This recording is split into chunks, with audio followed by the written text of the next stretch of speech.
Welcome, ladies and gentlemen. Welcome to all of you who come from different parts of the world. Welcome.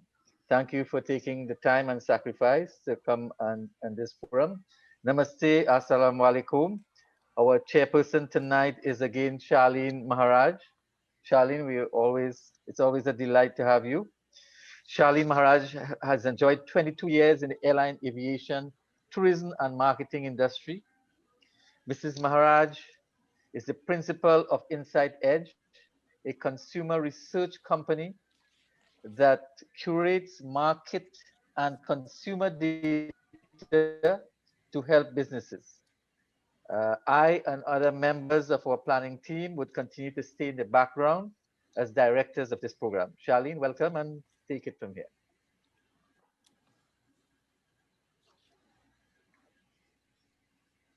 Your mic, Charlene. You have to unmute. Thank you. Sorry about that. Right. Yeah. Good night. Namaste. Assalamu alaikum to all. A special welcome to our panelists and our growing audience. Thank you everyone for taking the time to be with us. Ladies and gentlemen, this is a weekly forum being hosted by the Indo-Caribbean Cultural Center, a legally registered research and publishing company going into its 11th year. Congratulations, Kumar. Thank you. Following the events surrounding the attacks on Trinidad and Tobago's Caribe fishermen by Venezuela's Guardia Nacional, Trinidad and Tobago's relation with Venezuela shot into the spotlight. It was sparked by a suspicious meeting between Venezuela's Vice President, Delcy Rodriguez, and Prime Minister Dr. Keith Rowley. Another controversy was sparked with a fuel shipment from Trinidad's Carrier Fuel Trading Company to Aruba, which was subsequently sent to sanctioned country Venezuela. An event still mired in unanswered questions, swept under the table. On the other hand, we have Guyana, confronted by the age-old dispute of Venezuela laying claim to the Essequibo region and most of the country's maritime space. This dispute was recently taken to the International Court of Justice, with Venezuela arguing that the ICJ does not have jurisdiction over the matter. But most disturbing, yesterday there was a press release coming out of Guyana addressing an attack on Guyanese fishermen, very much resembling the Caribe fishermen event I spoke to earlier. And where does neighboring Suriname stand in all of this, in all of these disputes? We recall the former Buttigieg government having close ties with Venezuela. What will be the new Santoki government's approach in this changing geopolitical landscape? This, ladies and gentlemen, is the backdrop against which our topic for tonight, Trinidad's, Guyana's, and Suriname's current relations with Venezuela, is set. Tonight's meeting is anticipated to last 1.5 hours. Ladies and gentlemen, our moderator is again the lively and exciting Miss Bindu Devkinath Maharaj. Bindu has been an educator for the past 25 years in Trinidad and Tobago and is a published creative writer. Bindu, welcome, and please take over from here. Thank you, Charlene, and good night, everyone. Welcome again. So I'm pretty new to this platform and this whole forum itself, and what I would like to say is that as I'm looking through the list of our audience tonight, I'm seeing repeated viewers. This is my 3rd week and I'm seeing repeated viewers. So that it means then that we do have people who are interested and who are following what is happening and really appreciate this forum of discussion and exchange that is happening. So thank you again, Charlene. Thank you, Kumar. So we are talking tonight, as a reminder, Trinidad, Guyana, and Suriname's current relation with Venezuela. This topic is being discussed against the background of thousands of Venezuelan migrants, both legal and illegal, living in Trinidad, Guyana, and Suriname, with more Venezuelans coming into our territory every week as the crisis grows in Venezuela. Now, we have three panelists tonight. The presenter will be Mr. Anna Roberts, followed by our other two panelists. All our topics are designed towards this, all our discussions. Please note, audience, that whatever questions you may have, please turn to them. We will take comments. We'll have a question and answer segment at the end. Mr. Roberts, good night. Good night, namaste, assalamu alaikum, buenas noches a toda la gente aquí. Okay, so thank you for being here. Let me just remind you that we have a 15-minute time frame. So give it your best. Let's hear everything you have to say. Our audience are very eager to hear your points of view on this topic. Thank you. Take it from here. Thank you very much, and good evening to the panelists. Good evening to everyone. I'm actually very happy to be and honored to be invited here. This topic is a grave one for our territory. It's very serious, and the issues that are taking place in Venezuela can lead to drastic measures and dangerous activities between superpowers in our area. And if we are not up to speed, as is occurring in Trinidad and Tobago right now, unfortunately, we are in the darkest times. We are in darker times than in the early 80s after the first oil boom. We are more divided racially than ever before. And we have a government who does not understand foreign policy and is making decisions based on money, corruption, and friendship with people who do not respect constitutions. We are going to have an intellectual discourse here based on democracy, based on constitution, based on propriety, decency, and so on. However, Nicolas Maduro, the indicted narco trafficker, the man who has been accused, and there's evidence in courts all over the world of being involved in drug trafficking, in crimes against humanity, is the leader of Venezuela. And our government in Trinidad and Tobago under Keith Christopher Rowley and the PNM has been and continues to show support and uphold this regime that has trampled the constitution of Venezuela.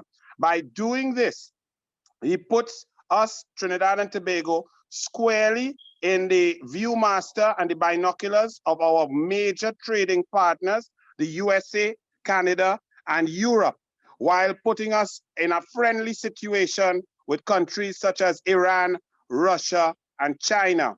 This is not and does not augur well for Trinidad and Tobago right now. Our economy was shattered before COVID, and due to the incompetence of the present government, the ridiculous exemption policy, the collapse of the economy, the lockdown without science, the lack of testing, the lack of contact tracing, and the decision-making that allows them to dip into our Heritage and Civilization Fund, which was left in a very healthy position by the previous Prime Minister, Kamla Persad-Bissessar. We are in a perilous state. This is made even worse in Trinidad and Tobago by the ability now to call upon race. Unfortunately, in Trinidad and Tobago, such as example by Guyana as well, we have high percentages of Indo-Trinbagonians and Afro-Trinbagonians, averaging about 37% each group, with about 23% and growing of mixed race and ethnicity.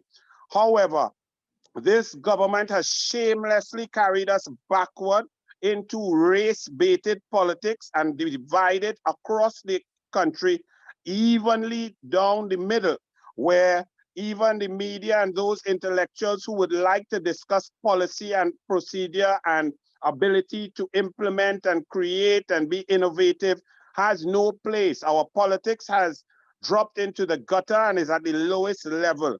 We are divided so deeply on race that I don't know where I fit in, because my mother, you all may not know, is of East Indian descent, straight out of Malaysia, and she wore saris every day of life. She had two cupboards full of black saris just for court, one cupboard full of colorful ones for everyday grocery, swimming, academics picking us up and so on. And then she had one ceremonial.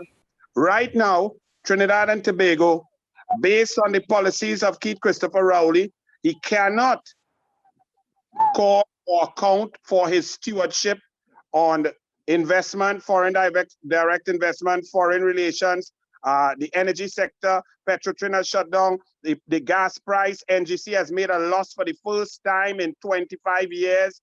The economy is shattered. We don't have foreign exchange. Our dollar has been devalued, though not officially. On the black market, people are buying for $9 and $10 right now. Only certain selected few are getting. So shortly by June or July, people with means will be the only one who will be able to afford gasoline to drive their cars. We are going back to pre-1983, and it is very sad. What makes it even worse is this unfortunate friendship. For unknown reasons, the reasons that we could surmise is money, benefits, and corruption with a narco trafficker in Venezuela. We have seen over the last 3 years that Keith Christopher Rowley has defended Maduro despite being a signatory to the Rio Treaty. He even condemned the Rio Treaty, criticized the Rio Treaty, criticized the USA, attacked the US ambassador. His Minister of National Security and Minister of Everything has attacked the USA, the European Parliament, the General Secretary of the OAS. However, as soon as he got by rotation the chairman of CARICOM, he somehow miraculously changes this position and says that we are now on the side of Guyana as CARICOM chair.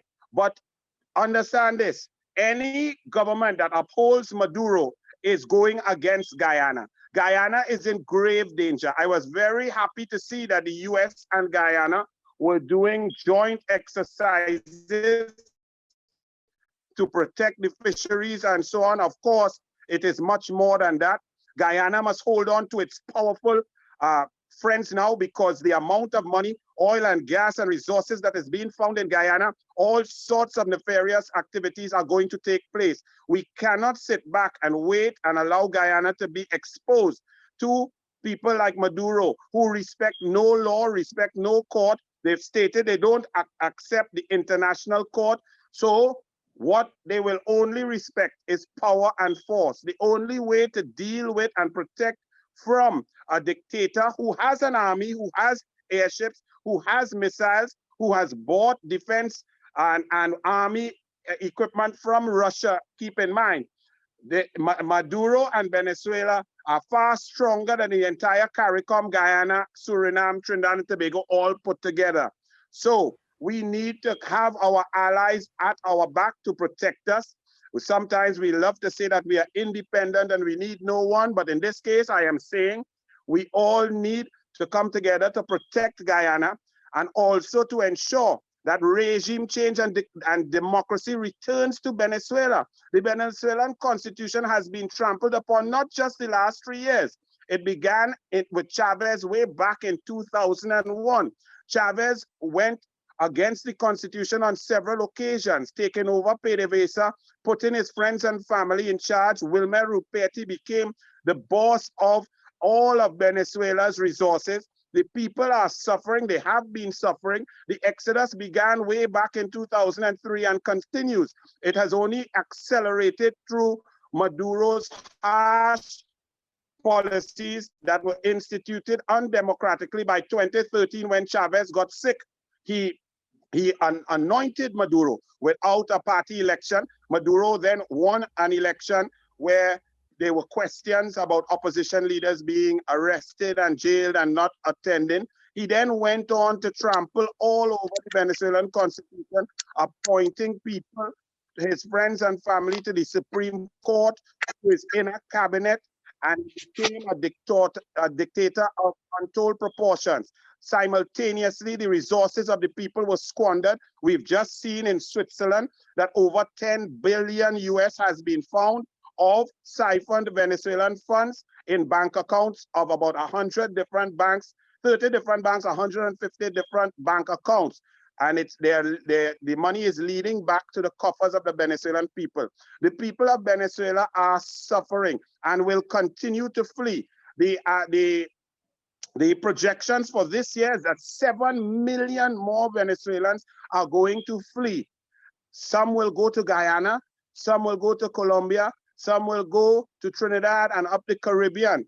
But our resources cannot help and hold and cannot sustain. We have an incredible unemployment situation in Trinidad and Tobago.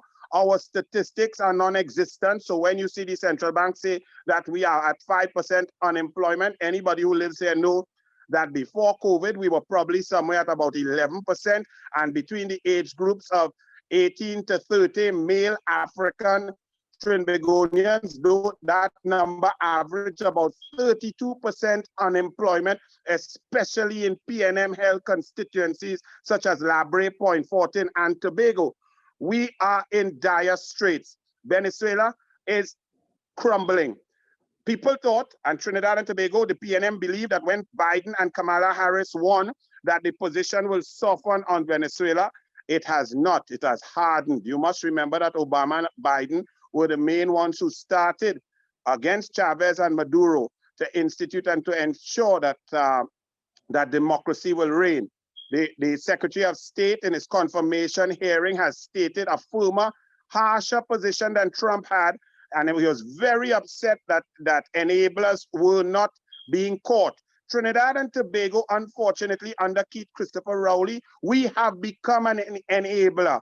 We were caught allowing Delcy Rodriguez to come in under pandemic lockdown when our citizens are still outside suffering and sleeping in subways, starving, and they cannot get any medicine. They are kept out by a regime that is similar to Maduro and taking Maduro's policies and turning Trinidad and Tobago into an undemocratic society. They allowed Delcy Rodriguez to land in Trinidad and Tobago, signed by the Minister of National Security with PDVSA officials secretly coming in to meet with the Prime Minister of Trinidad and Tobago face-to-face during a COVID pandemic lockdown. We do not know what that meeting entailed. However, as soon as that meeting was done, over 200,000 barrels of fuel left Augusta, Italy, and landed in Pointe-à-Pierre, purchased by Wilmer Rupetti, Chavez, PDVSA, Astroval, Chavez, main money man who enables people to duck sanctions with Venezuela. And it was bought by Trafigura, which is Wilmer Rupetti, and we in Trinidad and Tobago sold it back to ES Euro Shipping, which is Wilmer Rupetti. They said it was to go to St. Eustatius, then they changed it to Aruba. It ended up in El Palito, Venezuela, and was uploaded. When I asked Franklin Khan, the Honorable Minister of Energy, a question in the Senate, I found out that in March to April 2020, it was not only 200,000 barrels of gasoline, it was actually 1.2 million barrels in that 1 month of business with Maduro and Venezuela, putting Trinidad and Tobago smack dab in the eyesight of the US, Europe, and Canada. Furthermore, with our Petrotrin refinery, the Patriotic Energies, the deal that has just collapsed because Kamala Persad-Bissessar brought it to the attention of the nation that Trafigura PTE, the government had told Patriotic in condition number 7 that they must sign an MOU with Trafigura PTE, which is Wilmer Rupetti and Maduro. Because that was brought out into the fore and the US is aware, that deal has now crashed. So there is no sale for the Petrotrin refinery. However, our government was caught red-handed trying to negotiate and deal with Maduro. One can only ask, of what benefit is this to the people of Trinidad and Tobago? We are turning our backs on our number 1 trader, USA. 72% of our food comes from the USA, our cable, our entertainment, our soca artists, our music, our people, our entertainment, everything comes from the USA. We are turning our backs on Canada and Europe to be friends with Venezuela and Iran. These are serious questions and we're in dark times. So I stop there and I hand it over to you all. I know I've said a lot, but I had to get through it quickly. Okay. Thank you, Mr. Roberts. We always enjoy the energy in which you put forth your message. I was a bit thrown off by what was happening and I did not introduce you. So it's in all fairness to you, I would really like our audience, the new members and everybody else who is familiar with you to be aware of your portfolio, let's say. So we just had with us sharing his opinions, first presenter, Mr. Anna Roberts, and he's from Trinidad and Tobago. And he's a former member of Parliament and Minister of Sport and Youth Affairs. He's now an opposition senator with the UNC. Mr. Roberts is well known as a swimming coach of our very own Olympic bronze medal winner, George Barvell III, and is the spokesman of videos he produces and shares on Facebook every day with thousands of friends and followers. So, Mr. Roberts, I would like to say that we all, I'm seeing questions, there have been questions and stuff, so we'll throw that out. Thank you for sharing with us. So I would just like to recap what the idea is. What Mr. Roberts has been was saying is showing that relationship and the choice of alliance that our government is making. And that strategic yet abrupt switch from being an ally to Venezuela, who's working against us, and now to as being a CARICOM and all, within the CARICOM system, we are now being told that we are backing. Trinidad is backing Guyana, and you know Guyana is because of the whole the oil boom and all of that that's happening. Now, I was looking at a video at some point, and I was looking at the history of Venezuela and what was happening and all of that. And one of the things that struck me when I looked at it was the selling off of all the forms of economic revenue that Venezuela had, and focusing on just the oil and taking the money, but lack of investment of the money, hence would put the trajectory, Venezuela in the trajectory of what it has become. And I was looking at Trinidad. Carney has gone, Petritrin has gone. So there's what is our country doing as a provider, as a producer, sorry. And Mr. Robert really discussed that for us. I really appreciate the historical background in terms of what he presented here. So thank you again. And stay right here because we will have some questions for you. All right? So thank you again. Now, our second presenter is, when I saw Mr. Daniel Gibran's name, you know, of course, I automatically went to thinking Khalil Gibran. And then when he signed in today, I saw K as his middle name, the acronym. So I was hoping in some way, you know, he could have been Daniel Khalil Gibran, you know, just for me. So anyway, Mr. Gibran, Dr. Daniel Gibran, he's a professor emeritus of the International Security Studies at the Tennessee State University in the USA. His major fields of study are strategic studies, theory of international relations, and international political economy.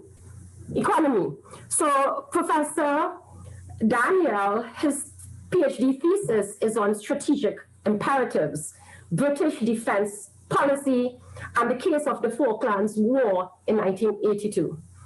Now, this is a wonderful portfolio. Everything here sounds like something I would see when I'm looking at, you know, other things that's not associated with Trinidad, that me as a citizen of Trinidad, this is not something localized to our space. So it's really lovely having you with your background to come and speak with us.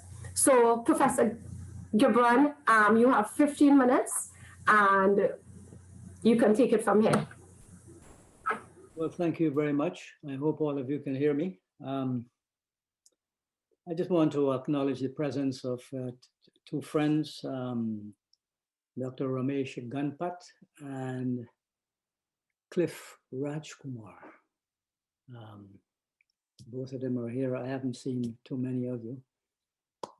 Just to let Bindu know, I visited Trinidad before you were born.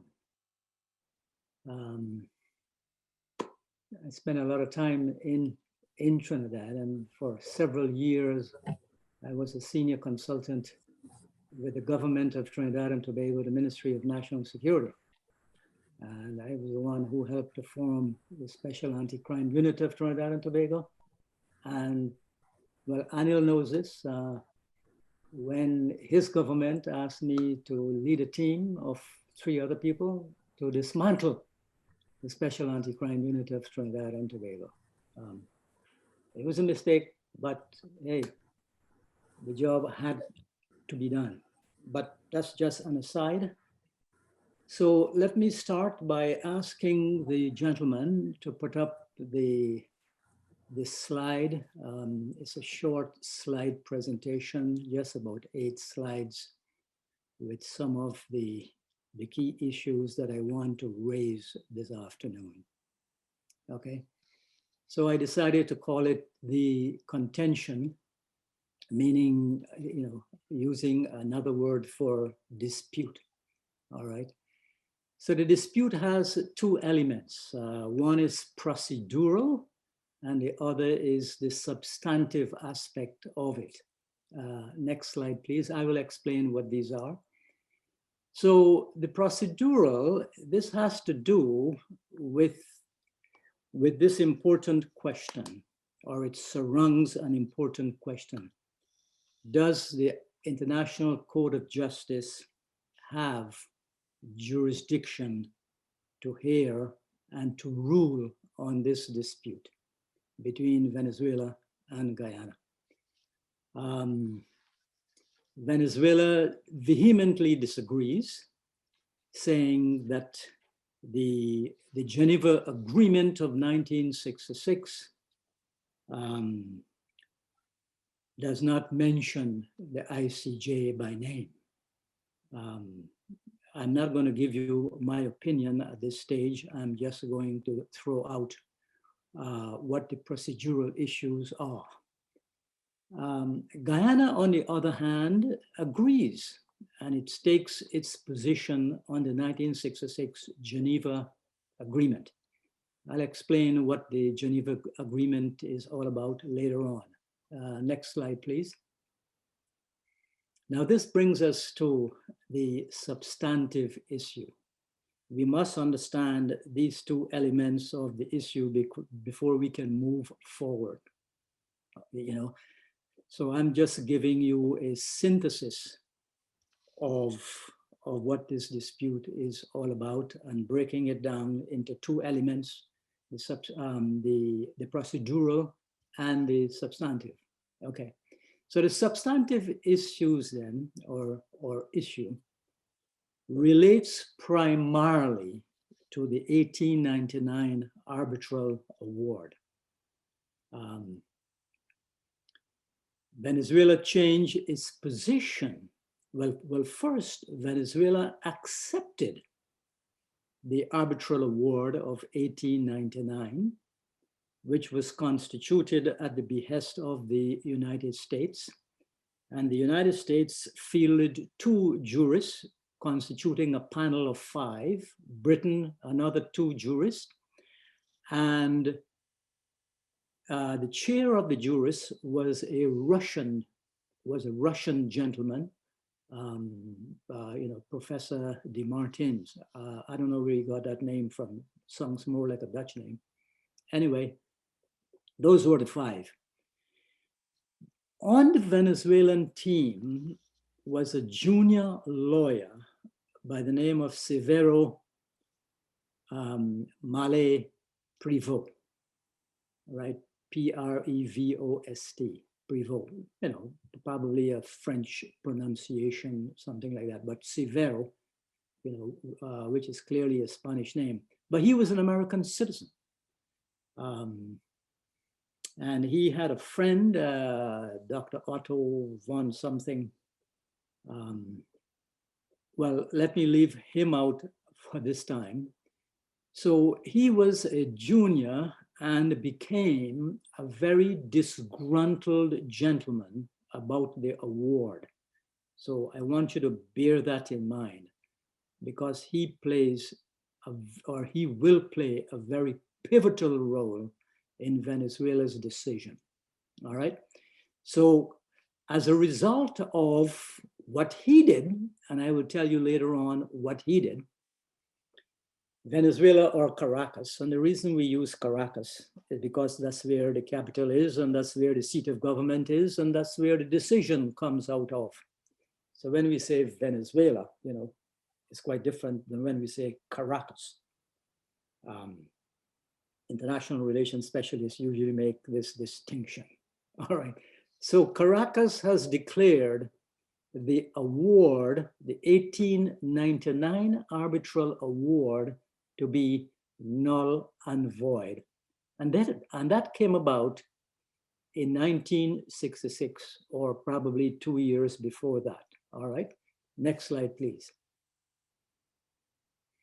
Now, Guyana accepted at that time in 1899. Remember, these 5 jurists, they deliberated over a 2-year period, and the decision was unanimous that 94% of the disputed territory will be awarded to Guyana, and 6%, which will include the mouth of the Orinoco River and a small portion of land along the coast towards the east of the Orinoco River, which will be coming this way, would belong to Venezuela. All right. The disputants or the parties accepted that the award was fair, perfect, and final. Those are the 3 words that are used, or that were used: fair, perfect, and final. So Venezuela accepted this. Now, let's move back to the 1899 Arbitral Award to state Guyana's position now. Georgetown does not accept the nullity of this award. Remember, 1966, Guyana became independent. So Guyana inherited the arrangement that the British made. Hence, we have the 1964 and then 1966, Geneva Award. All right, and I'll talk a little more about the Geneva Award just to bring you up to date on that. So Guyana relies on Article 13 of the Treaty of Arbitration, which is the 1899 Arbitral Award. All right, next slide, please. Now this article, Article 13, concluded that the judgment was full, perfect, and final, meaning it was a full, perfect, and final settlement of this dispute between the two belligerents, or well, I shouldn't say belligerents, between the 2 disputants, which was Great Britain, or the United Kingdom, and Venezuela. All right. So both Venezuela and Great Britain accepted this ruling in 1899.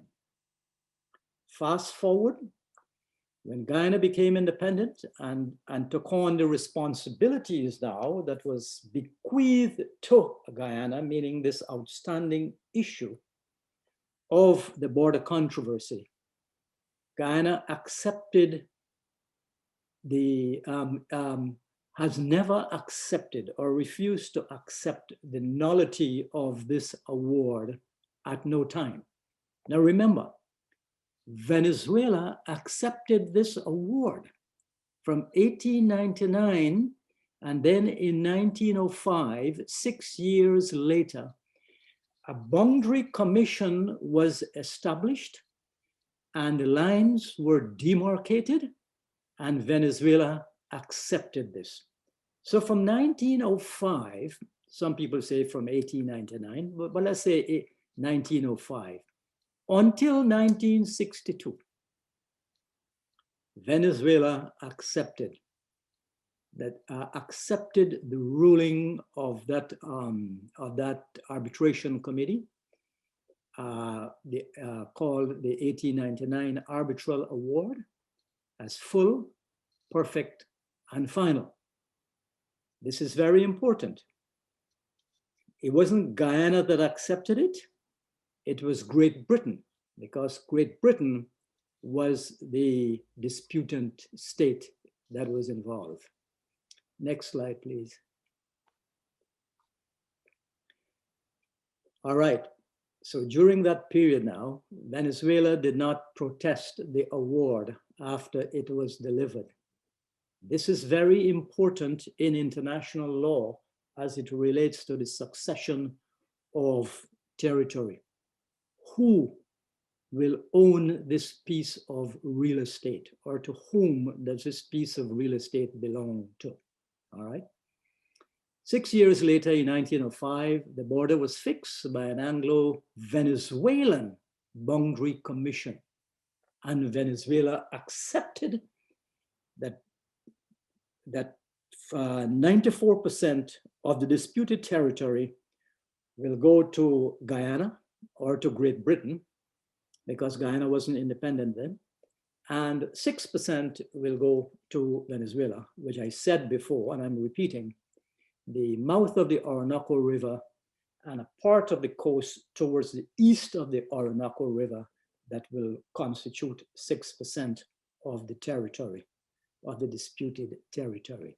All right, so there we are with respect to the two elements of this dispute, both procedural and substantive. Next slide, please. I think this is where I stop. So what happened next? And where are we now?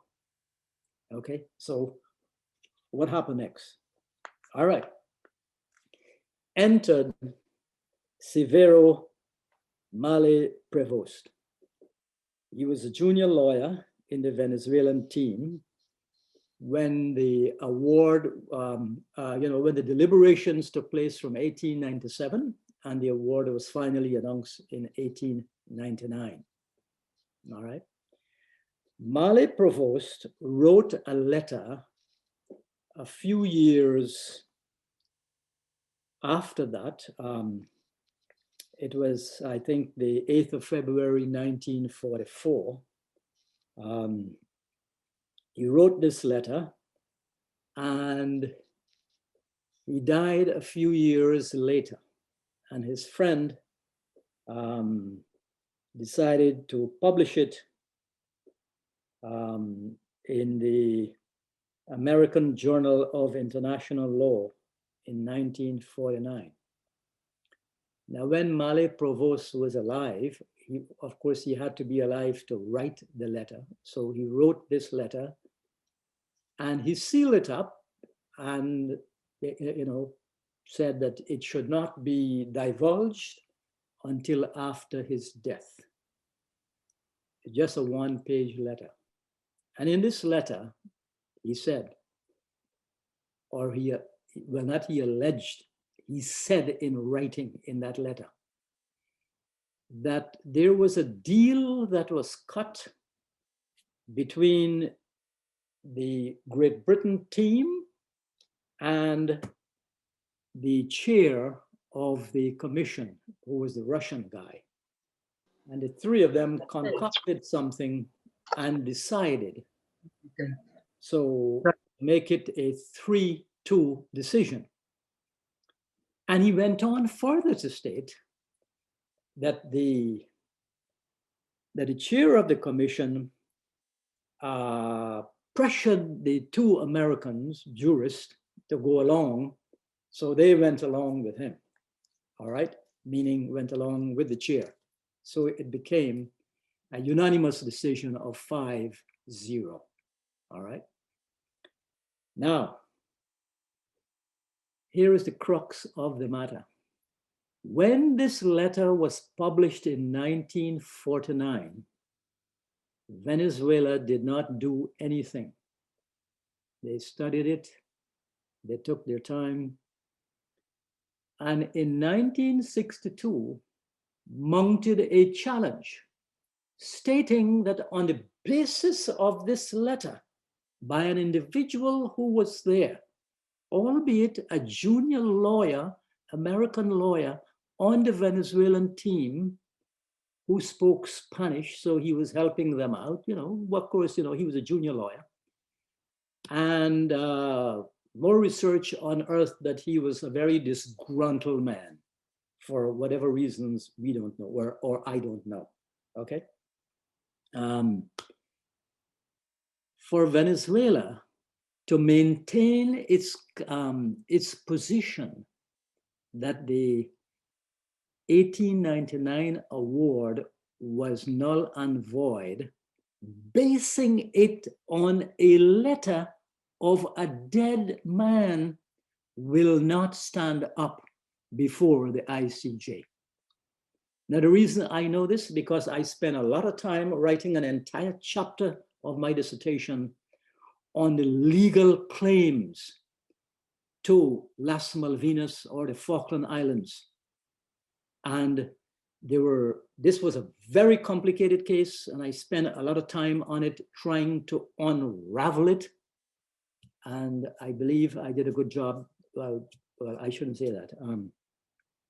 But I finally came down on the side of Great Britain in that discovery does not go well these days. It has been defanged or jettisoned as one of the means of possession of territory, because you can discover a place, and discovery must be followed by occupation, and the occupation must be long, continuous, and peaceful. Now, Venezuela never occupied what they claim on their maps to be Zona de Reclamación. Okay, they never occupied it. Now we have a few Venezuelan, mining for gold, and drugs and sindicatos, and a lot of Venezuelan women, of course. That's a different story now. Anyway, there's never been a Venezuelan occupation or even a Spanish occupation of that particular zone that Venezuela is claiming. All right, so we need to understand that.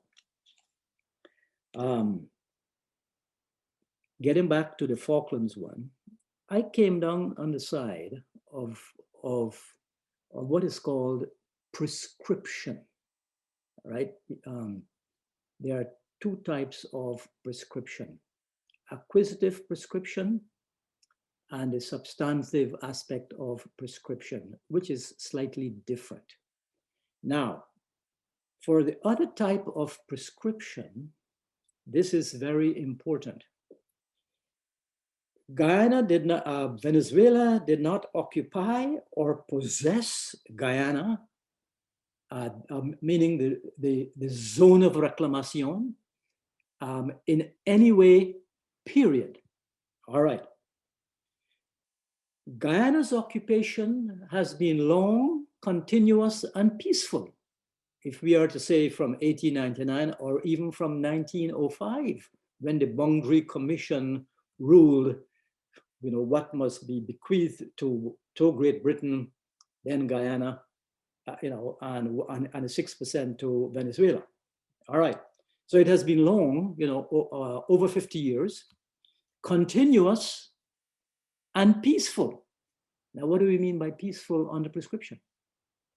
It simply means that Venezuela, over this 50 to 60 year period, did not protest Guyana's occupation or Great Britain's occupation of the Zona de Reclamación. Peaceful means that, or what will disrupt this peace, if Venezuela had taken steps within the international community to take it to the United Nations, the offices of the Secretary General, or to the International Court of Justice. Venezuela failed to do so. Its failure to disrupt the peaceful possession by Great Britain and Guyana afterwards, quietly ceded sovereignty to Great Britain, and upon becoming independent from Great Britain in 1966, Guyana inherited that territory, which belonged to Great Britain, because you cannot cede territory to another state or a successor state or an independent state if you do not possess territory. So Britain possessed legal rights to that territory. And that is where Guyana should base most of its claim. Now, so let's get to the Geneva Agreement, all right? The two states, Great Britain or United Kingdom and Venezuela, decided to hold talks after it was revealed in 1962, about this letter from Marley Prevot, okay? So they signed an agreement to resolve this controversy, and this became the Geneva Agreement, all right? Okay.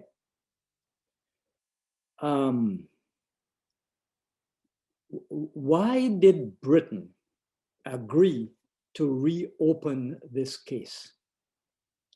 Guyana was becoming independent around 1962, when Andreas Perez had a conversation with Dr. Chetty Jagan, and asked him, and he said, I have nothing to say. This case has been resolved by the Arbitration Award of 1899. And that was a perfect answer. When Dr. Dan Paul Narayan was an undergraduate student at UG, he decided to do a paper on this issue.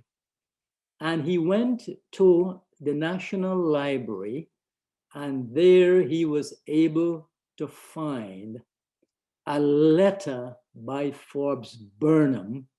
Remember, Guyana became independent when Forbes Burnham was prime minister. We must remember that, okay? That said, it was written to the Venezuelans, to the Venezuelan government, saying, allow me independence, allow me to become prime minister, allow Guyana to become independent from Britain, and we will prosecute this case afterwards, or we will discuss it after independence. You can read whatever you want into that, okay? But the most important thing was the United Kingdom, when it agreed with Venezuela that perhaps there was something about this letter,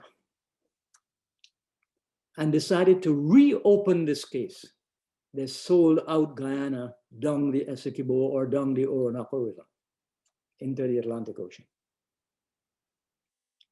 So it's not Guyana's fault. It's not even Venezuela's fault. It's Great Britain's fault.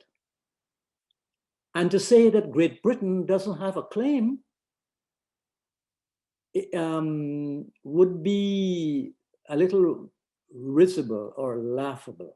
Venezuela does have a claim based on that letter. But Venezuela was allowed to reassert its claim based on that letter. Britain should have shut it down completely, and there would have been no Geneva Agreement, all right, that would reopen this case. It's like reopening the Pandora's box. And now Venezuela is hell-bent. Now, here is the difference between these two countries in terms of their relationships, vis-a-vis this dispute. Okay, before you go further, sir, Professor, yes. just have about 3 minutes again, okay? Yes, thank you. Thank you. Just like Argentina, all Argentinians believe very vigorously and strongly that Las Malvinas son Argentina. That is to say, that the Falkland Islands belong to Argentina or Argentinas. All right. Now, as it relates to Venezuela, the Venezuelans believe the same thing. Even those who are living in Guyana, they believe that Zona de Reclamación rightfully belongs to Venezuela. You know why? Because they have been taught this in school. It is part of their map, what they teach in geography, what they teach in history, what they teach in their colonial history, what they teach in their modern history. So that has been inculcated into them. Guyana, on the other hand, well, Guyanese, who cares? Just like Trinidadians, let's have a party. Guyanese, well, we'll have some, well, I don't even know what. I don't want to criticize them, lest people think I am not patriotic. But we don't teach that. It's only now, people are talking about this thing because of the oil wealth, and they see, that Venezuela is a preponderant power, militarily, population-wise, everything. They can walk over and take over this territory very, very easily. However, once the ICJ makes a ruling, Venezuela is checkmate for Venezuela. Okay. They wouldn't try anything. They wouldn't dare try anything. So let me leave you there, and I'd be happy to entertain a question or two, or maybe there are individuals who know this history much more than I do. But I didn't want to regurgitate this history. All right. Well, thank you very much. Thank you, Professor Gibran. That information has thrown me into a tailspin because I've always wondered about boundaries. We have surveying to get your lands, to make sure that your neighbor doesn't come into your boundary and so on. And I've always wondered about that whole, basically it's the border, right? And it's maritime based and all of that. What I appreciate hearing is the concept of us being Anglophone, Anglophone countries who were once under the British Empire. So therefore, what would have been said should stand. And that whole concept of discovery of that letter does not make it a valid thing, because at the end, there's no way to verify the validity of it. And you see that in movies and stuff like that. So, was there like any forensics done to prove that or anything like that? Is it necessary? Because in terms of the stances you said that Venezuela would have taken, it shows that now, because there's this boom in terms of finding and all of that, there's now going to be a fight, basically a fight for borders, because wherever the border is, whatever falls inside that, that's who's going to claim it, right? And so this is really, there's lots of questions that people are wanting to come up with. So thank you very much, Professor Gibran, and we look forward. So you hang on right here, and because we will open the floor for questions in a little while. So our third speaker tonight is a very wonderful woman. Her name is Angelique Ali Hussein del Castillo, and she's the former ambassador to Indonesia. She's the chair of the Democratic Alternative 91, a liberal political party in Suriname. Angelique is also the founder and chair of the Foundation Platform for Politically Active Women. Ms. Ali Hussein is also the author of the book entitled The Positive Branding of Islam. So you're seeing a lot of intersections there. Spanish, Islam, being in Indonesia. So there's a nice set of hybridity and intersections going on there. So Ms. Angelique Hussein del Castillo, welcome. Yes, good evening. It's a pleasure being here, and thank you for introducing me and mentioning the highlights. Right. So I you have a 15 minutes, right? Just reminding you 15 minutes so that we could leave enough time. Yes, I have a PowerPoint presentation which I'll try to bring up right now. Let me see. I have to open it. Wait. Where am I? Yes, here. I have to go to share screen, right? But I see the host disabled the screen sharing. Ravin, just allow her, please. Yes. So is it? Can I do it now? Yeah. Keep on trying. Okay. Let me see. Wait a minute. Let me see. Yes. Okay. Yes. There it is. Share. Okay. I'll try to do the slideshow.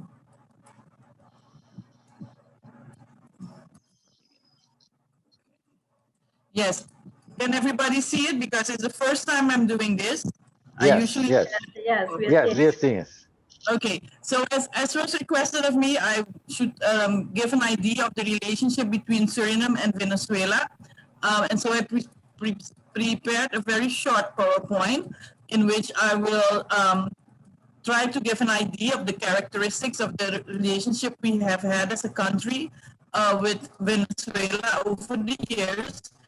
And at the end, I will also have a personal note because, as you mentioned in my introduction, I am the chair of the Democratic Alternative 91, and so we have, and we are in opposition parties, and we have a different point of view on some of the issues than our governments.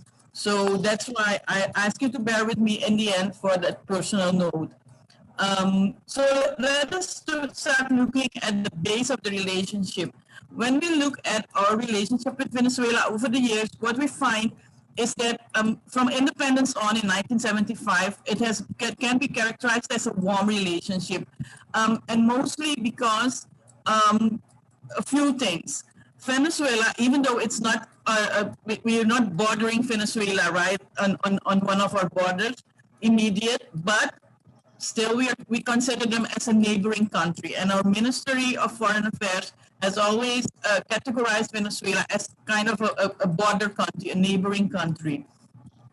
The second part of the warm relationship is that there seems that through the years, there's always been kind of a personal relationship between the president of Venezuela and then in the beginning, our Prime Minister, Henk Aaron, Carlos Andres Perez, and our Prime Minister, Henk Aaron, had quite a close relationship on a personal level. And we've seen this also in the past years during the regime of Mr. Desi Bouterse, President Bouterse, and Hugo Chavez. Sometimes it seemed to me even as if Mr. Bouterse was so much admiring Hugo Chavez, he wore the same colored shirt, etc. And so it was very much apparent that there was a very strong personal bond for different reasons, probably. But then there was also the bilateral bond, which through our Ministry of Foreign Affairs was at the same level as with our neighboring countries. An important thing when we talk about Venezuela in our country, we think about right away is the Petro-Caribe deal. Petro-Caribe is part of an ideal that was shared by Hugo Chavez with most of the Caribbean countries, and Suriname entered into this agreement in 2005. It was an energy cooperation agreement, and later on in 2007, we also entered into the energy security treatment. We are one of the 15 countries with the bilateral oil delivery agreement, and it covers around 35% of the energy needs of the country. That was the purpose, at least. At the beginning, the Petro-Caribe deal was connected with kind of a fund, a social fund for doing projects in the different countries, and it appeared that for Suriname there was $10 million in funds reserved. But what we see when we study this is that there was a problem with releasing the funds. There were a lot of projects prepared, but the funds just did not happen. We also entered into a rice exporting agreement. The first exports after quite a few challenges started in 2015. But even now, there's still a lot of challenges because in 2020, only 8,000 tons of the 30,000 tons that were expected were exported to Venezuela. And then there's the joint venture of Suriname, Venezuela, the PDV Suriname, which has also been signed between our two countries. So there's quite a lot of agreements we've entered into together with Venezuela. And in a lot of the political standpoints and the way we voted in different organizations on the issues regarding Venezuela, which were so nicely explained by my colleague from Trinidad, that it seems as if this is at the base of the way we took our decisions, the financial benefits we thought we would have from our relationship with Venezuela. We also think of UNASUR when we think of our relationship with Venezuela. UNASUR, which was also based kind of on the idealism of then leader Hugo Chavez, idealism in Venezuela. Where Suriname, even though a lot of the countries, after all the mishaps in Venezuela, after the humanitarian disasters in Venezuela, decided to leave UNASUR, Suriname remained in UNASUR and we're still there. There are challenges in our relationship with Venezuela, mainly in the language, because we speak Dutch in my country. I speak English now, but that's not our going language. We speak Dutch, and the Venezuelans speak Spanish. And even though they teach us Spanish in school, it's not a language you speak on a daily basis. The bureaucracy, I think on both sides, the bureaucracy can be very, very challenging, and the logistics in executing many of the agreements we enter into. Now let's get to the crisis. When we look at the crisis that Venezuela is still in today, we find that Suriname, under the government of Mr. Bouterse, we chose not to condemn the actions of the Venezuelan government. And there were many people who expected the incoming new government of Mr.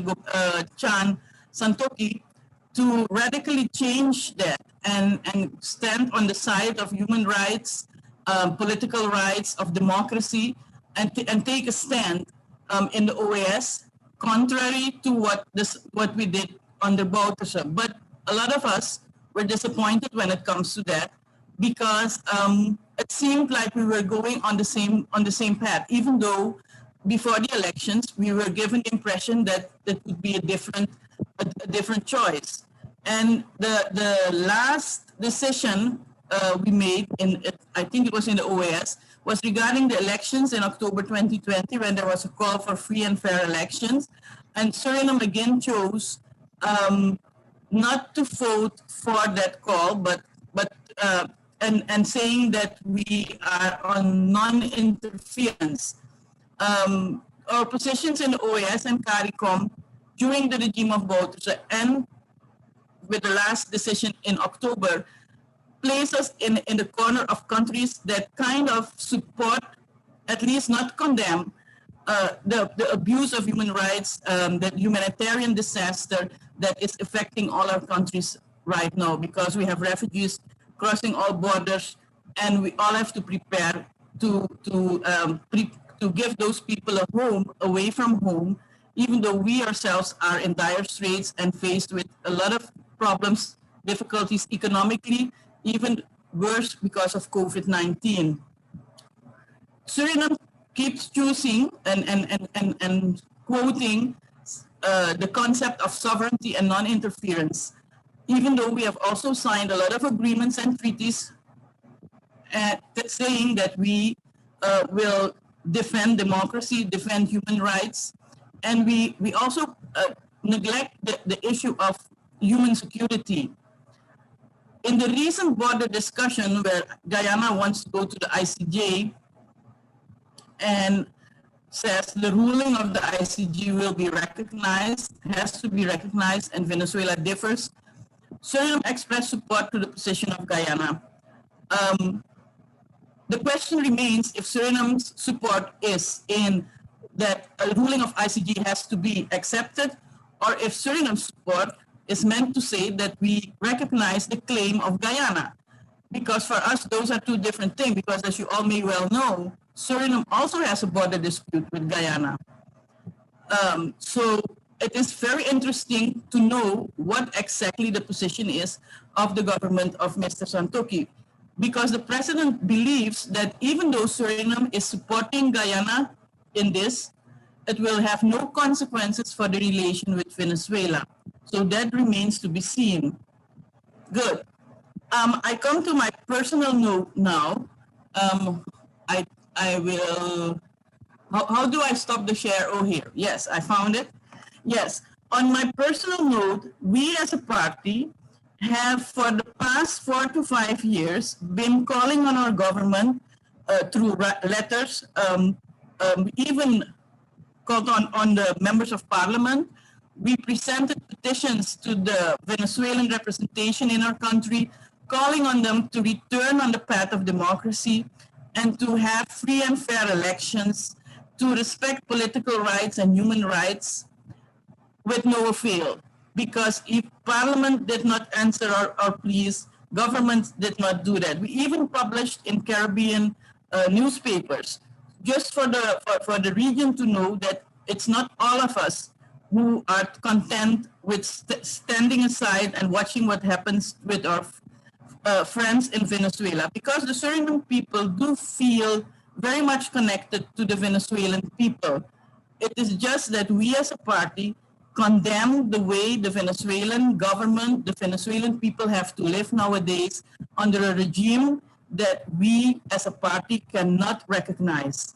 So with the recent visit of Mr. Pompeo here, Venezuela was on the agenda with this current government of Mr. Santokhi, and with the recent stand of this government of Mr. Santokhi for supporting Guyana's claim, maybe it's a sign that we're moving away from supporting by not acting the trampling of human rights and political rights.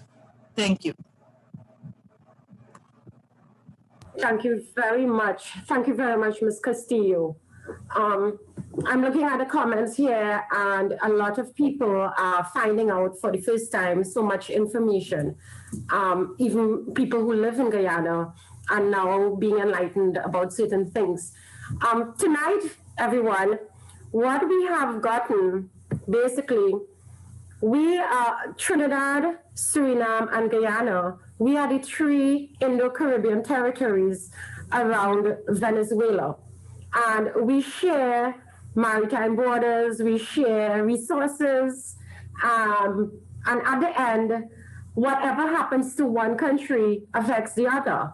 Yes, we have similar histories and all of that, but at the end, we are at different places where our governments are supposed to be in a particular space. And what Ms. Castillo highlighted is Suriname's apparent, in my opinion, it seems that Suriname is kind of sitting on the wall at this time and hasn't taken, although it is saying something, the government is saying something, there's no action to show that, okay, it's either we are for human rights and democracy or we're not. It's either that we follow whatever judgments and agreements that were made or not. And so this is a lovely point of, that you have highlighted to us tonight. So everyone, I am seeing that there are so many questions. We are going to take questions. Now, those questions shall be towards our 3 panelists tonight. Our questions should be very brief, and whoever has chosen or is going to respond, please let the responses be brief so we can have as much questions and answers and have as much interaction with everybody here tonight. So at this time, I shall open up for our question and answer segment. Is there anyone who is willing to go first? Yeah, I would like to ask a question. Can you just give us your name and the country? Yeah, I'm Tara Singh, originally from Guyana. I live in New York now. Thank you. The European Parliament has just passed a motion where they do not recognize Maduro as the president, but Guaido as the president, and they asked Venezuela to resort to the 2018 agreement. And they asked for new elections, as a matter of fact. Now, I don't know how much that will play into their case or what, but the question is, I was told that there were 2 fishing vessels that was delayed by the Venezuelan authorities in Guyana waters. And I would like to know if any of the presenters have an update on that and how that is likely to play out. Thank you. Okay, so Sorry, who is willing? I don't have an update on that. Thank you, Professor. Go ahead. Venezuela has always been, carrying out what we call gunboat diplomacy in those contested waters. So it takes it out on fishing boats, so this is normal behavior that Maduro is just, rattling, but it's not going to get him anywhere. And I think Guyana should not be intimidated by such acts. They have been doing this for quite a while now. It's part of what we call gunboat diplomacy, but it's not getting them anywhere. All right. I think the European Union, the United Kingdom are very much on the side of Guyana. What Guyana needs, and I support what Ralph Ramkaran wrote this morning in a letter that was published in the Stabroek News, that Guyana needs to beef up its representation abroad in getting its messages or its message out to important capitals of the world. Now, to do this, you have to have highly qualified, effective, efficient, knowledgeable ambassadors or high commissioners who are able to punch above their weight. By that I mean, Guyana is a small country. It's an insignificant country. 750,000 people, it doesn't count, within the global scheme of international relations. All right. However, it can make its voice known through the quality of its diplomatic thrust abroad. And this can be undertaken or done through the type of people who can punch above their weight. Right now, we don't have that. Sad to say. We are seeing you. Thank you, Professor Gibran. Are there any other questions? Yes, I have a question. Can you hear me? Okay, can you give us your name, please, and the country that you come from? You are situated in at this time. I'm Turendurga. Can you hear me? Yes. Yes, we can. Okay. Go ahead, sir. I was the person who initiated the rise for oil deal with Venezuela. I personally spoke with Chavez at that time. What I see is that Maduro opened up a position where he said, let's go back to the United Nations. And my personal opinion is that that is exactly the forum where we should be. However, also the speakers tonight, I feel, and forgive me my position, is that we seem to be on a war path instead of trying to find consensus and dialogue, because that's exactly what we did when we landed the rice for oil deal. Venezuela was claiming the same thing all the time. And after that was done, Chavez came, visited Guyana, did all kinds of things and so forth. Because for me and for, I think, the world, that those agreements made between the British at that time and Venezuela are valid. There's no reason for anybody to doubt that. So every time there seemed to be this political thing, and now because of the oil, that this thing flares up. And instead of going on a war path, I think that opportunity given or accepted by Maduro to go back to the United Nations, why we still make sure that we protect ourselves through other means. We should be heading for dialogue again. Let's get them back to the table and let's see what can be done in peace, because we will remain neighbors. And my problem is that if there is a fight, a geopolitical fight, Guyana is going to be crushed. And I'm not for that. So that's my comment. May I respond to Dr. Durga, please? Of course, go ahead, sir. A trade agreement is a different matter. No one is on any war path here. If someone is assertive in what they say, that is a completely different matter. This is not a negotiation process. We are not around the negotiation table. So I have said, that Venezuela, in their minds, they do have a claim based on that letter. Nothing more is for the ICJ to accept. Now you're talking about United Nations. The Secretary General had over 12 years of negotiation with the two contending parties. And guess what? Nothing came out of it. Venezuela was always the obstructionist. But when it comes to trade, those kind of things, and it's in Venezuela's benefit. I mean, granted, Petro-Carib was a good deal for the Caribbean islands, and as well as Guyana and Suriname. No one is disputing this.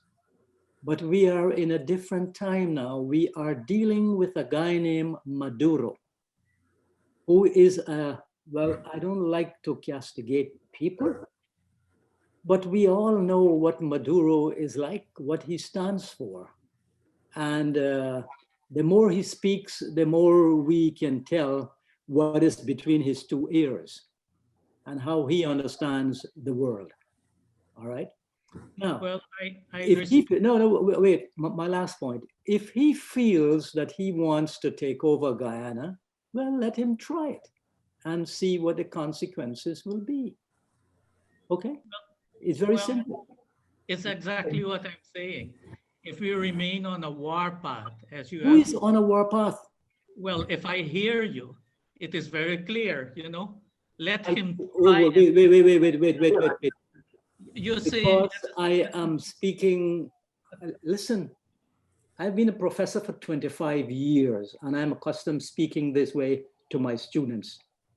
I'm very direct and assertive and certain about what I say in class. So if I come across this way and it rattles you a little, I apologize. It was not intended to be that way. No, it doesn't rattle me. I just give a different point of view. Well, of course. And a success story to get people to talk, because with dialogue, you solve more things. There's another saying, they say, with honey, you catch more flies. I agree with you, but remember now, there have been over 12 years of negotiation through the good offices of the Secretary General of the United Nations, and nothing came out of that. Aren't you happy that the man himself now is saying, let's go back there? And of course, let me make it very, very clear. I do not support the trampling of human rights as Maduro does. So, but also that different story. Hi, the speaker right now, can you identify yourself, please? Properly. I'm Durga. What country are you from? Well, I'm half Guyanese and half Surinamese. Okay. And I'm at this time in Guyana. You're in Guyana. So let me ask you something in terms of where you stand as having an affiliation with both Guyana and Suriname. You would want some peaceful resolution to the situation. And you by your use of the word warfare or war path or something to that idea, it means that you are worried. It suggests that you are worried about possible outcomes. And is that perhaps because of what you are thinking the capacity of the Venezuelan government to start doing? Because at the end, based on what's happening with their economy, there is a possible scenario where there can be some sort of conflict for such a resource. So it's exactly what I'm trying to point to. It is being used to divert attention, and you can avoid that by getting through to the table. But if you're going to start threaten and do all kind of things, it's only going to get worse. But that's my opinion. I have often have to negotiate what the gentleman just said, what doesn't do. I have Listen, business. Dr. Guyana does not. I didn't interrupt you. Can I speak? So, and I know that through dialogue, you can make people see it your way or come to a consensus. It's all I'm saying. Okay, thank you, Mr. Durga. Now, can we move on, please? Professor Gibran, what I'm getting is the exasperation and the futility in discussions which have proven to have not gotten anybody anywhere to this point. So I get that you are saying there's no outcome, possible positive outcomes from communication, as the person has been asking. Okay, can we move on to another question now? I'd like to say something. Folks, I'm from Belize, but I live in Miami. I teach at the university in Florida. I've been on this session and I'm very straightforward.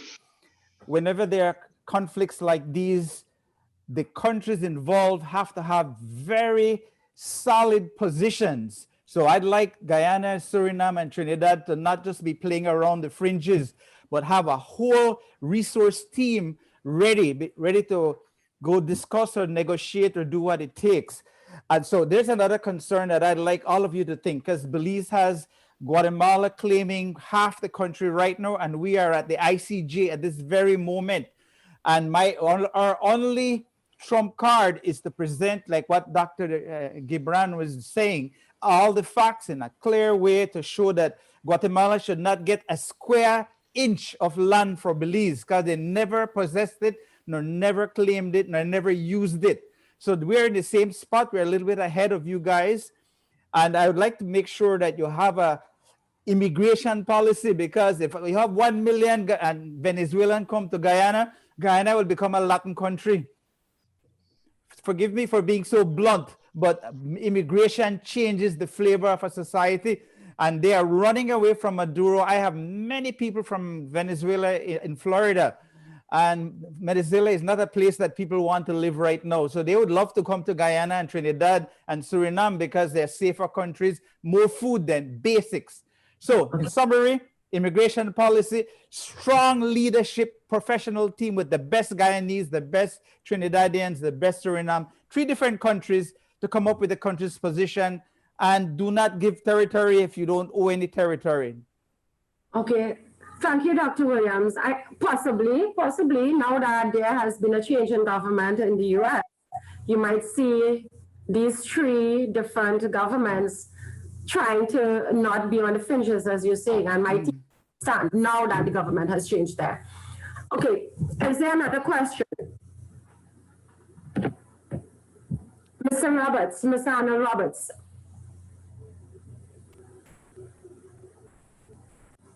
Yes, I'm coming in and out, so please. Can you hold on, please? Is there a question for me, or what do you? Yes. I would like to speak to Mr. Durga, if I can. Okay, go ahead. Mr. Durga, you're being spoken to, so. Hear me? Are you hearing me? Yes, I can hear you. Mr. Durga, good evening. Yes, I don't think anybody's on the warpath, so, and I like your negotiation technique, but the word that you use is dialogue. I didn't hear that. Mr. Durga, can you turn off your mic, please? All right. Something to say, then you can turn it on. Thank you.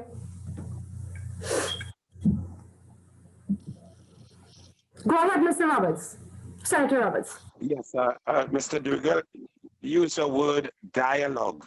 Dialogue, by definition, requires two parties or two people to listen and to be willing to discuss.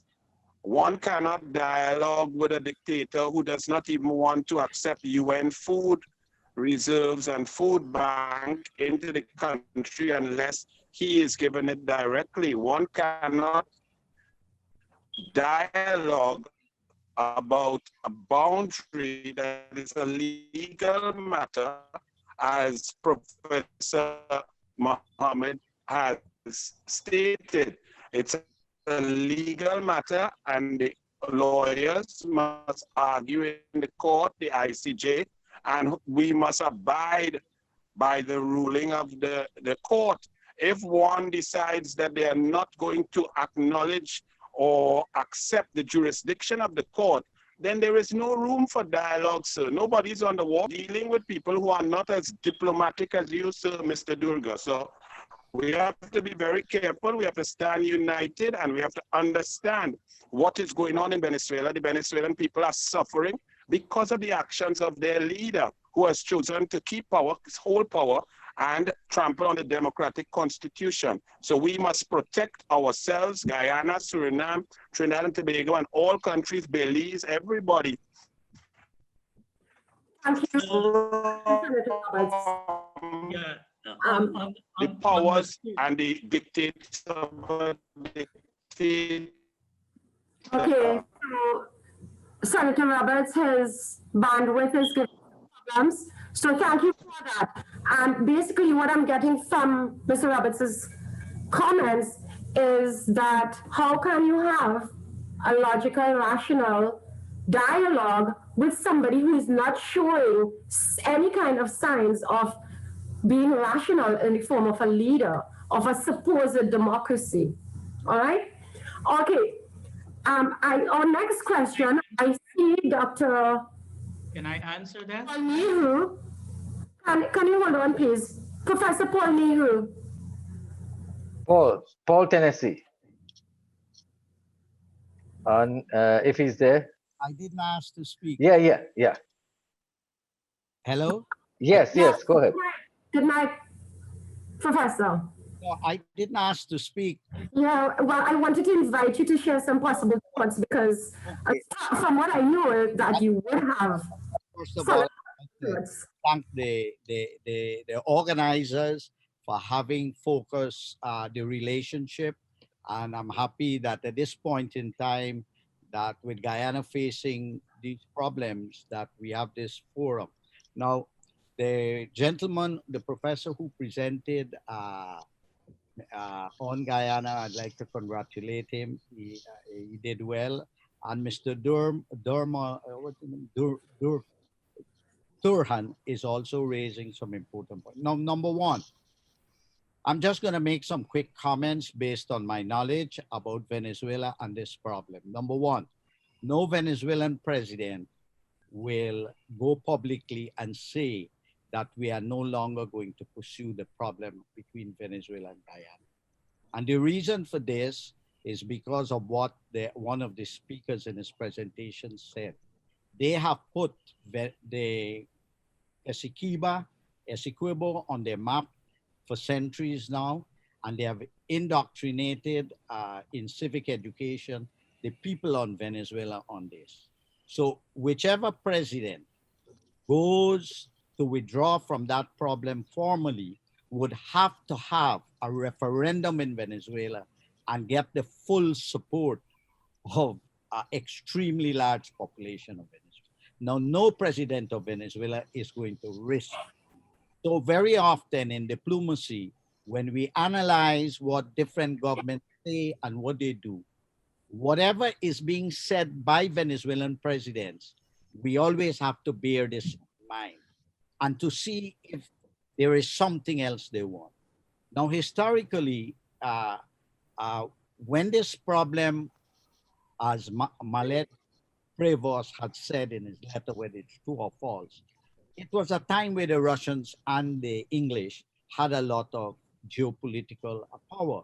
Now, the reason why Guyana was forced into signing the protocol to discuss this problem, which really implicitly was a mistake. You do not negotiate on a problem if there is not a problem. So when we became politically independent, that territory was ours. We had no right to go and they even entertain a discussion. Well, what happened? As the professor pointed out, some young guy at the University of Guyana found a letter written by Forbes. There was an internal struggle in Guyana. Who will lead Guyana to political independence? And the United States and Britain did not, and Venezuela, did not want Cherry Jagan to be the president or the prime minister then, because they thought that he would have brought Guyana into the communist bloc. Okay, so they conspired and they supported that Burnham get political independence.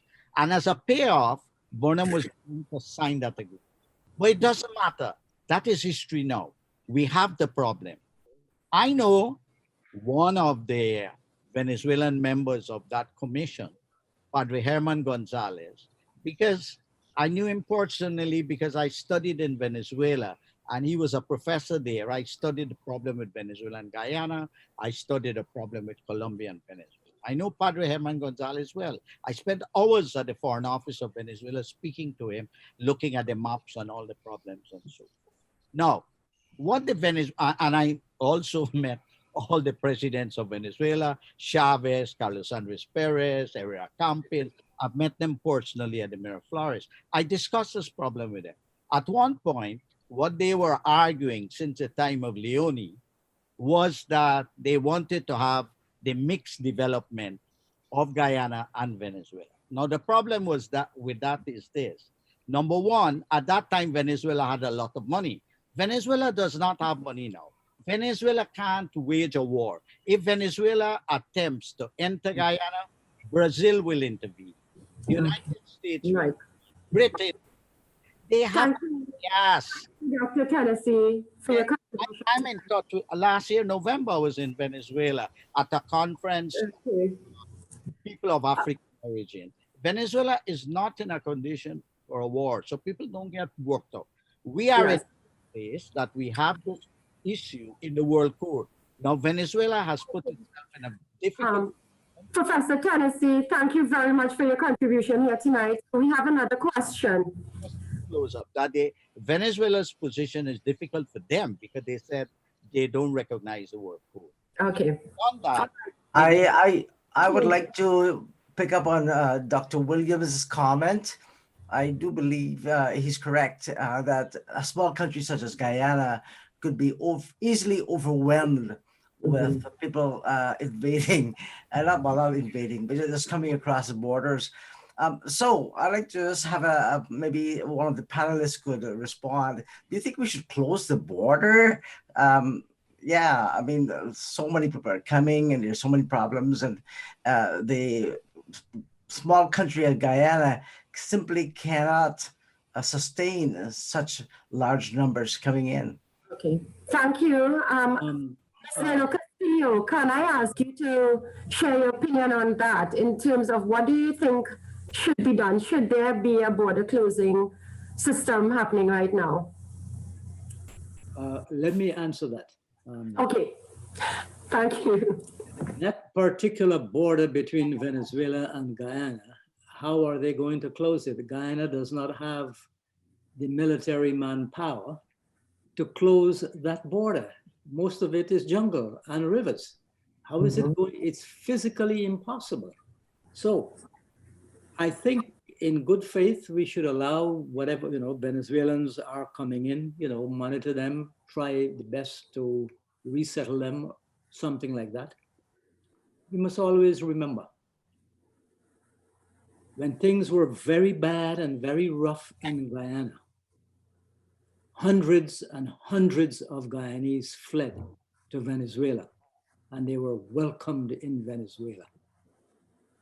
And this goes back to why Venezuela was the only country to support Argentina in its conflict with Great Britain or the UK in 1982. Because when the British or, and other European countries threatened to collect on their debt, that's DEBT, that Venezuela owed, it was Argentina that came to Venezuela's rescue. So Venezuela remembered. Okay, thank you. Thank you, Professor Gibran. Yeah. Okay, so one thing again, so basically what you're saying there is that closing the Guyanese border is like building a wall to separate Mexico and to separate, at US. No, it's all jungle, impassable jungle. Yes. Exactly. Yeah. Right. Close that.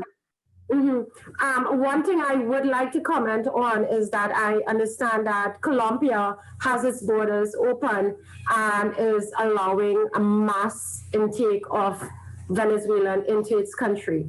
So, and I saw that and I really respected that stance because they're looking at it from the humanitarian perspective. And one thing again, also, in the 1980s, when we had our recession, I remember so much people and so much of the Indo-Caribbean community that I came from migrating, going to Canada and going to New York and so on because of recession in Trinidad and what it was, the impact it had on our country. So at this time, we have to remember that at some point we've had to turn to other people too, other countries, and on a personal note, the humanitarian aspect of the citizenry. So you all realize that there's a difference between the citizenry and the people who are coming into a country compared to government and the politics that goes with Venezuela. So thank you all tonight. I really enjoyed your presentations and your contributions. Thank you to all the new people, the returning people, and your comments on the chat is brilliant. It seems as if you're working it yourself out. You have this little debate going on there as well. So that is lovely. Thank you again, Professor Gibran, Senator Roberts, and Mr. Castillo. Good night, everyone. I'm Bindu Maharaj, your moderator, and I shall see you again shortly. Good night. Charlene. All right. Yes, Thanks, Charlene. Kumar. Yes. Thank you very much, Bindu, for that very well done moderating. Great session. Thank you too. Huh? Great session. I want to raise a couple of points though. We spoke about Colombia, we spoke about Guyana, and different countries receiving Venezuelan migrants and the humanitarian side of it. I am very much in favor and understand the need for that. We must, however, understand the constraints of small islands. Right now, the population density of Colombia, which received approximately 1.8 million Venezuelans, is 41 persons per square kilometer. Trinidad is 253 persons per square kilometer. We, based on estimates, and these are not official estimates, but estimates of people, we have received approximately 100,000 plus Venezuelans in our community. In small island states versus countries with huge landmass, we have to take a different approach. And yes, we must look at the humanitarian crisis, but our approach has to be more in keeping with our resources and our land space. We must, I believe, take account of the fact that this is a political crisis, and I'm pleased to see that we have referenced this. Too many times, mainstream discussion focuses the Venezuelan situation on the economic sanctions of Venezuela. Yes, that may be so, but there is a huge political factor that seems to be underplayed. In the discussions, we spoke to, we seem to be having placing Trinidad sometimes in a silo, Guyana in a silo, the humanitarian crisis and the aggression of Maduro against his own people in a silo, and speaking to it in those terms.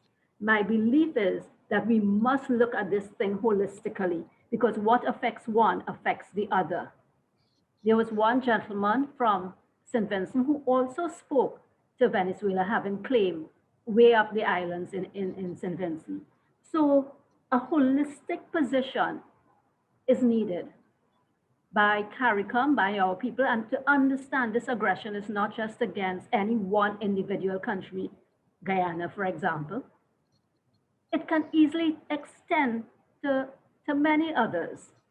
And together, I believe this that was put out in the Starbrook News stands testimony to what we achieved today. The only obstacle to more aggressive activity by Venezuela is international opinion. And I would like to congratulate all the speakers today in helping us to push that or to elucidate on that aspect of the Venezuelan crisis. With that said, I would like to again thank all of the speakers. Just bear with me, my apologies. I would like to thank the advisory team this afternoon, the planning team led by Dr. Kumar Mahabir, Dr. Tara Singh from New York, Brian Rampol from California, Kasraj from Florida, Cliff Rajkumar from Canada, Jai Sears from Grenada, Ravi Dev from Guyana, Sat Sukhdev from Trinidad, Mr. Leon Brunnings, and Dave Sharman from Suriname, and many others. Not forgetting Raveen Ram Singh, our IT guy. As I've said before, this public meeting is being hosted by Indo-Caribbean and the Cultural Center. Feel free to contact ICC to publish your books, magazines, and reports. Our regular series of meetings will continue next Sunday at 7:30. Our tentative topic next Sunday is entitled Indian Footballers in Trinidad, Guyana, and Suriname. If you do not get an invitation from us on Sunday, please go directly to our Facebook page. Like, share our Facebook page as well. Thank you, ladies and gentlemen. Be safe and enjoy the rest of your night or evening. I am Charlene Maraj, and namaste. Good night to all.